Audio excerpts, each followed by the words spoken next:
we're here today. We're going to be speaking about fathers in the home and what she notices when she is at school or around other friends who may or may not have a father in their life. So I just wanted to give another vantage point to what it looks like, when children do have a father in their lives, because I know that that's something I post a lot on Instagram, talking about fathers and how important we are and things like that. So this is Alice, and go ahead and say hi. Hello. And she is going to be with us for about 20 to 30 minutes today while we talk about the importance of fathers being in the home. And we may get on the subject of MGTOW a little bit, because I want to tie this into the dating scene and how it affects what's happening with the dating scene today. So, as we all know, weak fathers or fathers not being in the picture can cause women and men, but mostly we're talking about women, can cause women to be harder to deal with, to not have any morals, not know how to work through problems. They tend to be a little more combative if they don't have a father in the home, and things like that. So that's basically what we're going to talk about today. So I'm going to ask a couple questions, and then I'm going to let Alice take the lead. So I know that you're in school. We won't mention any grades or anything like that, or what school. So I know that you're in school. Tell me a little bit about what you see when you're at school with some of these girls.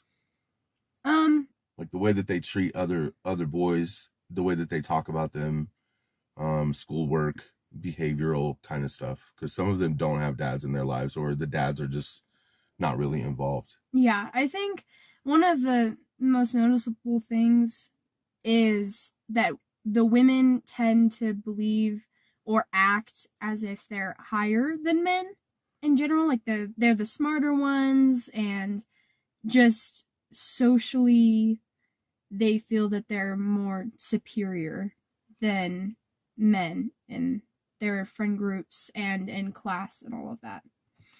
Yeah, I kind of like the whole spoiled paradigm. Like, yeah, they've been told that they're princesses and that they're perfect and that right. They can do no wrong. And they treat each other that way too. Like the women talk to each other as if they're like absolute perfect queens and princesses, and that's definitely not true at all. That they deserve the best, and yeah. Oh, yeah. Well, and that's something that and guys, just so you know, everybody listening, these are girls that are in high school. So that's kind of like the age range we're talking about. So the reason I wanted to bring that up is because I know that there's some younger people that are listening to this too, and also you might be a father of a daughter who is in high school. So there's kind of like there's two sides to this, right? You may be a father of a high schooler, or you might be a high school aged boy or man listening to this and trying to gain some insight about, what it's like with some of these girls. This is the new generation that's coming up. So feminism has taken a hold on these girls, especially because, the whole empowered movement and I get whatever I want and, things like that. A lot of them hate their own dads. Will talk crap about their own dads. So that's a problem because, like I said, this is the new generation, and our sons, if you are, my age, you may have a son that's getting older too.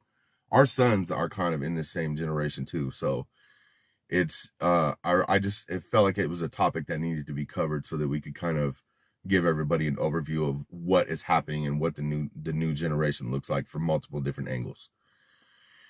So, what's something else that you've noticed? I've noticed that a lot of times when it gets into like the dating scene, it tends to be just messy and really repulsing in the way that the women see the men. I've heard so many conversations like in the bathroom about how the women think it's funny when they sometimes even like full on cheat. Like they just think it's funny that the man is so hurt, and like what do they expect because I'm such a beautiful woman and I'm totally out of their league. And it's repulsing. It's disgusting. I can't even stay around for conversations like that. It's just horrific.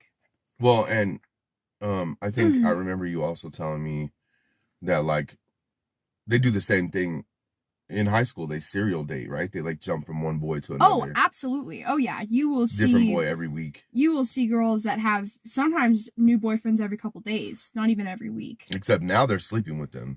Yeah. You know, when I remember when I was in high school, there was serial dating like that. You know, everybody kind of went through their boyfriends or whatever. Boys went through girlfriends. But there was, not everybody was sleeping with each other, you know? Yeah. So, but nowadays, that's the thing. Me and you were talking about this the other day. Contraception, right? Mm-hmm. Birth control, condoms, things like that. When those started to come into the picture, that's when things really started to get messed up. Yeah. Because it gave them permission to just be like, oh, well, I don't have to deal with the repercussions or the, what's the word I'm looking for? Consequences. Yeah, the consequences. I don't have to deal with the consequences or repercussions of sleeping around, because now I have a condom and I got the day after pill and I got abortion and I got all these things that I can do to just get rid of this baby if it does happen. Right. And didn't you tell me there was some girl that's 14 that was pregnant, right? Yeah, there was a I think it was a freshman, I want to say. She was 14 and she had gotten pregnant and she was keeping the baby, and so she ended up having to go to school pregnant. And it really sucks because you get pregnant and then you get bad looks for that, and then you decide to keep the baby and then you get bad looks for that because everyone's expecting you to go get an abortion or get rid of the child instead of just keeping it and dealing with that consequence. Yeah, weren't you saying something about somebody was getting like threats or being harassed because they were, was it her that was keeping the baby? She was getting threatened and they were talking shit to her or something? No, I was more speaking about, like, I mean, sometimes there's teen moms on the internet, like on Instagram, things like that. Yeah. And they decide to keep the baby, and there are grown women that give them death threats for keeping their own child. Yep, and we see the same thing with traditional women. Traditional women. There was a story about a Australian woman who decided that she wanted to be a traditional wife. And when I say traditional, I mean 100% traditional. So they had 5 kids. The man, I think, had some kind of job where he was making 6 figures or something like that. The mother was staying home, taking care of the kids, taking care of him, you know, just doing what a traditional wife does. And she had received death threats. She received comments or messages where they were like, if you need help, we'll call the cops for you and send them to your address. Just send us the address and we'll send the police over there. Basically, these feminists were trying to make it look like this woman was being held captive or enslaved or something, because she was taking care of the kids and the husband and being a traditional wife. So that's how brainwashed these feminists are. And what really sucks too is that some of the mothers of these girls that are in high school are also sucked up into the feminist stuff. So they pass it down to their kids, to their daughters. And then the poor sons that have to deal with it. What do you see with the boys? Like, do they seem like timid to talk to girls? Do they seem kind of like scared, not really, you know what I mean? Like not really engaged because they feel like they might get in trouble or they might say the wrong thing? Absolutely. I think there's actually a lot more guys that I've seen that aren't even interested in dating at all. They don't want anything to do with it. And they end up falling into the habits of also sleeping around, or not necessarily sleeping around, but like hopping between girls because they don't want to stay committed to anyone. Because then you get caught up in this relationship with this woman who's basically psychotic, starting arguments and making up rumors about you, and then talking about if you had a sex life, talking about that in the open and everyone knows what was going on and what you guys are doing. So I've noticed that they just avoid it altogether. Like, guys aren't dating anymore. They're not interested. They don't want to.